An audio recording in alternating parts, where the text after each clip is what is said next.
Everyone আসসালামু আলাইকুম, সবাই কেমন আছেন?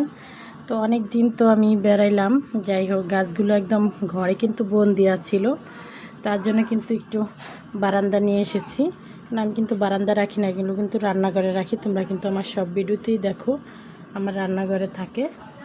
আর যেহেতু আমি এতদিন বাসায় ছিলাম না, মানুষও কিন্তু বন্দি করে রাখলে মারা যায়। আর গাছগুলো কেমন যেন হয়ে গেছে, ডুলুমুলু হয়ে গেছে আর কি।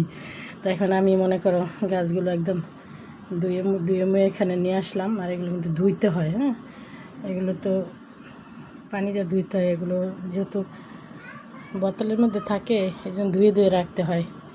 তো কেমন হলো বলো, কয়েকদিন রাখবো এরকম।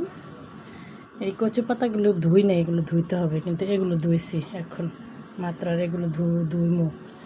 তো ভাবলাম যে আরে আমরা তো এক জায়গায় বন্দি হয়ে থাকলে ছটফট করি, আর এগুলোরও তো প্রাণ। এই জন্য 4-5 দিন এখানে রাখবো, পরে আবার যে জায়গায় নেওয়ার সেই জায়গায় নিয়ে যাব, একটু বাতাস খাক। কেমন হয়েছে বলো তো? ভালো কাজ করেছি না বলো? ওদেরও তো একটা জীবন আছে, ওদেরকে যদি আমরা যত্ন না করি বাঁচবো বলো? কেমন হয়েছে বলো তো?